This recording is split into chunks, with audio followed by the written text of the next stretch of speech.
बिस्मिल्लाहिर्रहमानिर्रहीम अस्सलाम वालेकुम। अब हम क्लास नाइन्थ मैथ के यूनिट 9 का थ्योरम 1 स्टार्ट करेंगे। अच्छा, इस यूनिट 9 से आपके तमाम आगे आने वाले यूनिट्स में थ्योरम्स मौजूद हैं और ये तमाम के तमाम थ्योरम्स ज्योमेट्री से मुतालिक हैं। ज्योमेट्री का ऑब्जेक्ट हम जानते हैं, पॉइंट सबसे सादा तरीन ज्योमेट्री का ऑब्जेक्ट है, then line, triangle, circle, parallelogram, ये तमाम ज्योमेट्री के ऑब्जेक्ट्स हैं। क्लास 9 में जो तमाम के तमाम थ्योरम्स हैं वो ट्राइंगल और पैरेललोग्राम से मुतालिक हैं। सर्किल से मुतालिक थ्योरम क्लास 10 की बुक में होंगे।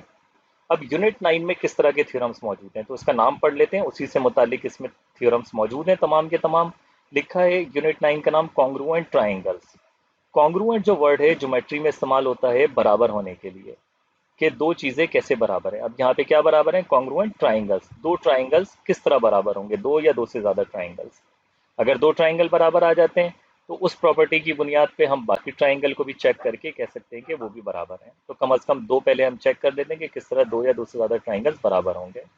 तो ये टोटल सिर्फ और सिर्फ हमारे पास पांच चीज़ें हैं जिसकी बुनियाद पर हम कहते हैं कि दो ट्राइंगल्स आपस में बराबर हैं। इसके अलावा कोई छठी चीज़ नहीं है। तो ये तमाम की तमाम पांच चीज़ें इस चैप्टर में इंक्लूड हैं कॉन्ग्रुएंट ट्राइंगल्स में, यानी सारी चीज़ें जो ट्राइंगल बराबर होने के लिए हमें चाहिए वो तमाम इस यूनिट में हमने पढ़ना है, यूनिट 9 में। तो सबसे पहला टूल हम देखते हैं कि ये पांच टूल्स क्या हैं हमारे पास जिसमें हम दो या दो से ज़्यादा ट्राइंगल को बराबर साबित करते हैं। लेकिन उससे पहले एक चीज़ मैं आपको बता दूं कि देखें, अगर कोई भी एक ट्राइंगल है उसको हम नाम देते हैं, ये नाम वगैरह देना सब आप सीखेंगे अभी थोड़ी देर में। अगर इसको मैं नाम देता हूँ ए बी सी, तो यहाँ ए से बी तक की कुछ ना कुछ लेंथ होगी, इसको हमने कह दिया ए बी। बी से सी तक की कुछ ना कुछ लंबाई होगी, अगर हम स्केल रख के नापना चाहें ये जो लंबाई है। इसी तरह सी से ए तक की कुछ ना कुछ लंबाई होगी। तो ये तीन लंबाइयाँ आ गई मेजरमेंट के एतबार से। इसी तरह से ट्राइंगल में तीन एंगल होते हैं, ये हो गया एंगल ए।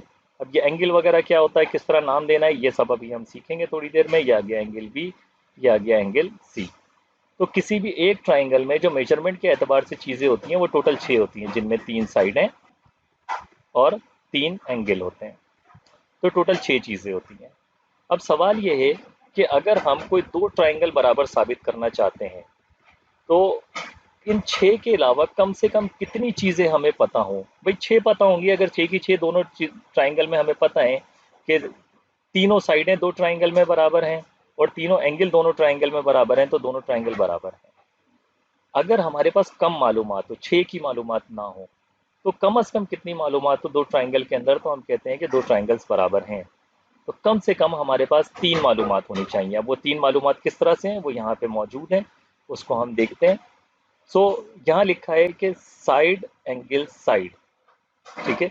साइड से एस ले लिया हमने, यहाँ पर एंगल से हमने ए ले लिया, इसी तरह इससे साइड से एस ले लिया।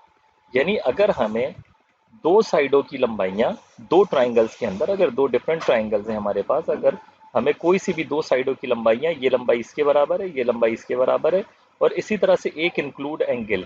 इंक्लूड एंगल क्या है ये अभी जब हम ऐसे सीखेंगे क्या होता है, तो आगे मैं वहां पर आपको क्लियर कर दूंगा। अगर एक इंक्लूड एंगल बराबर है दोनों ट्राइंगल्स के अंदर, तो हम सिर्फ इन तीन मालूमात की बुनियाद पर कहते हैं कि दोनों ट्राइंगल्स ही बराबर हैं। यानी इनकी जो बाकी चीज़ें मैंने चेक नहीं की, यानी ये एंगल अगर मुझे नहीं पता तो ये भी बराबर होंगे, अगर ये हमने चेक नहीं किया ये भी लाजमी बराबर होंगे। इसी तरह से ये तीसरी साइड भी लंबाई के एतबार से बराबर होगी। तो ये पांच टूल्स हैं, होप के यहाँ तक आपको देखना आ गया होगा। तो ये लिखा है साइड एंगल साइड। अगर दो साइड्स और एक एंगल अगर बराबर है दो ट्राइंगल्स के अंदर, तो दोनों ट्राइंगल्स बराबर होंगे। तो इस तरह हम इसको देखते हैं, साइड एंगल साइड। अच्छा, इसके साथ एक वर्ड लिखा है पोस्टुलेट। पोस्टुलेट भी अभी मैं थोड़ी देर में आपको बताता हूँ इससे क्या मकसद है। पहले इसको पढ़ने का तरीकेकार देख लें। अगर मैं इस तरह इसको पढ़ता हूँ तो ये बनेगा S A S, side angle side. अगर मैं इसको इस तरह पढ़ता हूँ तब भी एस एस बनेगा, साइड एंगल साइड। सो पहला तरीकेकार, अगर दो ट्राइंगल्स में दो साइड्स और एक इंक्लूड एंगल बराबर है तो दोनों ट्राइंगल्स बराबर होंगे। अच्छा, अब ये है पोस्टुलेट। पोस्टुलेट वर्ड जब भी आता है तो ज्योमेट्री में इसका मतलब होता है ये हमारा इब्तिदाई औजार है, इब्तिदाई टूल है, ये हमारा स्टार्टिंग पॉइंट है जिसको हम लेकर चलेंगे और इससे हम बाकी चीज़ें साबित करेंगे। ये जो बाकी चीज़ें देखें इनके साथ कोई पॉस्टुलेट नहीं लिखा हुआ, तो इट मीन्स कि इस एस एस की मदद से हमने बाकी के थ्योरम्स प्रूव करने हैं। इसका इस्तेमाल हो रहा है, यहाँ पर मैं आपको दिखा देता हूँ। थ्योरम 1 में ये लिखा है एस एस पॉस्टुलेट, ये लिखा है एस एस पॉस्टुलेट। इसी तरह सिर्फ ऐसे एस नहीं, और चीज़ों के साथ भी पॉस्टुलेट है। यहाँ पे देखें, एंगल कंस्ट्रक्शन पॉस्टुलेट लिखा हुआ है, तो ये भी एक पॉस्टुलेट है, यानी इसका इटसेल्फ कोई सबूत नहीं है, इसको हम सही ही मानकर चल रहे हैं, इसका कोई, इसको हम कोई प्रूव नहीं करेंगे, ये ऑलरेडी हम इसको ठीक मान के चल रहे हैं। हाँ, इसकी मदद से हम बाकी चीज़ें प्रूव करेंगे, तो ये हमारा स्टार्टिंग पॉइंट है। तो पॉस्टुलेट जो भी होता है उसको हम स्टार्टिंग पॉइंट के तौर पर लेके चलते हैं, और बाकी चीज़ें उससे हम प्रूव करते हैं। सो इट मीन्स ये हम पहला टूल तो हम एज अ स्टार्टिंग पॉइंट लेकर चल रहे हैं, ऐसे एस जिसपे हम कहते हैं कि दो ट्राइंगल्स बराबर हैं। नेक्स्ट अगर आप देखें, तो ये जो पॉइंट नंबर 2 और 3 है, इसमें देखें दो एंगल और एक साइड है, एंगल एंगल साइड। इसको आप इस तरह पढ़ लें, AAS। अगर मैं उल्टा पढ़ूंगा तो ये SAA बनेगा, या अदरवाइज मैंने इसको यहाँ पर सेपरेट करके लिखा हुआ है, एक ही बात है। तो ये किस तरह देखना है, जब अभी में हम थ्योरम आगे सीखेंगे तो उसमें मैंने वहाँ पर क्लियर कर दिया है कि किस तरह से जो है आपने इसको देखना है कि ओरिएंटेशन का मामला होता है, ये सिर्फ पढ़ने का मामला होता है। बट अगर आप नीचे वाला देखें तो ऊपर भी दो एंगल और एक साइड थी, यहाँ पर भी दो एंगल और एक साइड है, बट यहाँ पे बीच में साइड लिखी है, इट मीन्स कि ये कोई सी भी साइड नहीं होगी, इंक्लूड साइड होगी। इंक्लूड साइड से क्या मकसद है, ये भी मैं थ्योरम समझाते हुए क्लियर कर दिया है आपको। सो अगर किसी भी दो ट्राइंगल में कोई से भी दो एंगल और एक साइड अगर बराबर होगी, या कोई से भी दो एंगल और इंक्लूड साइड बराबर होगी, तो दोनों ट्राइंगल्स बराबर होंगे। अच्छा, ये जो पॉइंट नंबर 2 और 3 है, यहाँ पर देखें, यही आपका थ्योरम नंबर 1 है, और पॉइंट नंबर 2 को हम यहाँ पर हमने प्रूव किया है बिल्कुल सेम टेक्निक पर। पॉइंट नंबर 3 भी प्रूव हो रहा है, कोई सेपरेट टेक्निक नहीं है, बिल्कुल सेम टेक्निक है, एंगल साइड एंगल भी इसी से प्रूव हो जाएगा। तो यहाँ पे मैं लिख देता हूँ, ये आपका दोनों पॉइंट मिलाकर थ्योरम नंबर 1 है।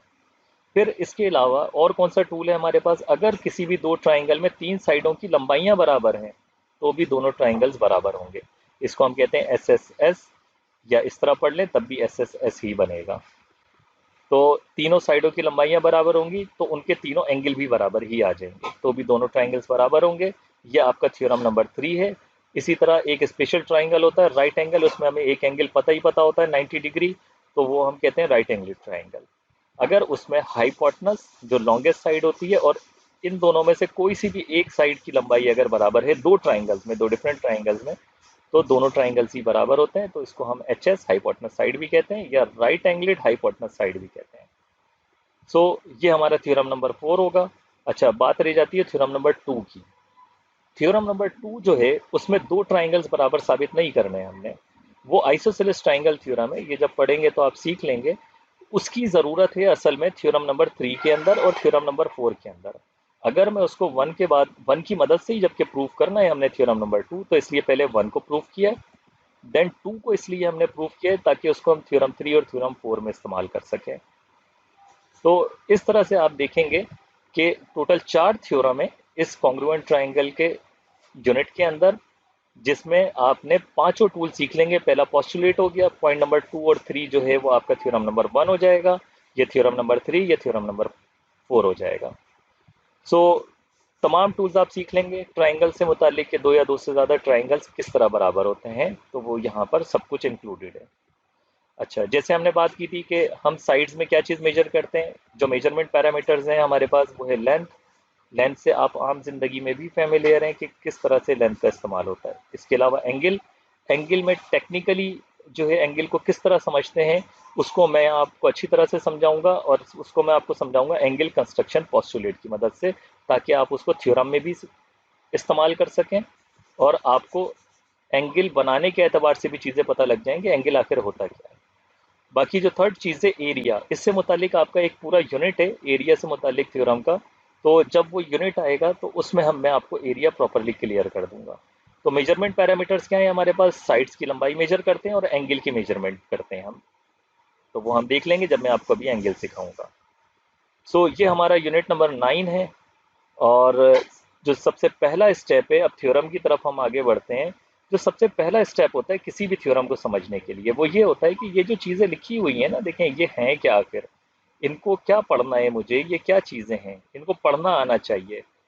तो सबसे पहला स्टेप कि आपको पढ़ना आना चाहिए, फिर किस टेक्निक पे, किस तरीकेकार पे ये लिखा हुआ है, ये मैं आपको थ्योरम समझाते हुए क्लियर कर दूंगा सारी चीज़ें। पहला स्टेप क्या है, पढ़ना आना चाहिए। तो ये जो भी चीज़ अगर आप अभी एक दफ़ा सीख लेंगे कि जो पढ़ने के एतबार से है कि किस चीज़ को किस तरह हमने लिखना है, किस तरह पढ़ना है, ये आपके तमाम थ्योरम्स में पूरी बुक में काम में आएगा। सिर्फ इस थ्योरम की हद तक महदूद नहीं है, पूरी बुक में हर थ्योरम में यही चीज़ काम में आएगी। तो ये आपको वन टाइम सीखना है, पढ़ना आना चाहिए। फिर हर थ्योरम की टेक्निक अलग अलग होती है, वो हम जैसे जैसे थ्योरम सीखते चले जाएंगे वैसे वैसे आपको टेक्निक आती चली जाएगी। तो वन टाइम का काम है आपका कि ये पढ़ना कैसे है। तो उसके लिए जो प्री रिक्विजिट्स हैं, आपकी प्री रिक्वायरमेंट्स हैं, उसमें सबसे पहले आपने जो सबसे इंपॉर्टेंट चीज़ है और सबसे आसान चीज़ है वो है पॉइंट्स। पॉइंट्स को नाम किस तरह देते हैं? अगर हम पॉइंट्स को नाम देना सीख लेते हैं तो पॉइंट्स के नामों की ही मदद से लाइन, रे, सेगमेंट का नाम दिया जाता है, एंगल का नाम दिया जाता है, ट्राइंगल का नाम दिया जाता है। पॉइंट्स की मदद से तमाम चीज़ों को नाम दिया जाता है, जो नाम हम पॉइंट्स को देते हैं। तो हम ये देखेंगे कि ये तमाम चीज़ें क्या हैं। इसके बाद ये जो कॉरस्पॉन्डेंस लिखी है, इसका मतलब होता है मुशाबिहत। इसका निशान ये है सिंबल, दो तरफ एरो हेड बने हुए हैं। मुशाबिहत भी मैं आपको आगे सिखाऊंगा। मुशाबिहत मतलब दो चीज़ों की, दो ट्राइंगल्स की या दो सेगमेंट्स की मुशाबिहत कैसे करनी है। इसके बाद हम देखेंगे कॉन्ग्रुएंट होना यानी बराबर होने का क्या मकसद होता है, उसका भी इस्तेमाल आप देख लें। या मुशाबिहत भी इस्तेमाल हुई हुई है, कॉरस्पॉन्डेंस और कॉन्ग्रुएंट भी जगह जगह पे इस्तेमाल हुआ हुआ है। तो यहाँ पे भी हम कंपैरिजन देख रहे होते हैं कॉन्ग्रुएंट में, और यहाँ पे हम सिर्फ कॉरस्पॉन्डेंस मुशाबियत देख रहे होते हैं। फिर एस एस पॉस्टुलेट भी तो सीखना है, उसको हमने इस्तेमाल करना है थ्योरम वन के अंदर। तो वो भी मैं आपको सिखाऊंगा। फिर इसके अलावा एक और चीज़ जो यहाँ पे इस्तेमाल होगी वो थर्ड एंगल थ्योरम है। यहाँ पे हो रहा है थ्योरम वन सीखने के लिए कि थर्ड एंगल थ्योरम से क्या मकसद है। देन लास्टली इस थ्योरम के लिए जो टेक्निक इस्तेमाल हुई है वो हम इस्तेमाल करेंगे प्रूफ बाय कॉन्ट्रडिक्शन, जिसका इस्तेमाल यहाँ पर है। तो उसके बाद आप टूल्स भी सीख जाएंगे और ये तमाम चीज़ें भी आप सीख जाएंगे कि इनको नाम किस तरह देना है, और थ्योरम वन में जो चीज़ें इस्तेमाल होनी है वो भी आप सीख जाएंगे। तो चलिए सबसे पहले सबसे सिंपलेस्ट सादा तरीन ज्योमेट्रिक ऑब्जेक्ट से हम स्टार्ट करते हैं कि किस तरह हम नाम देते हैं पॉइंट्स को।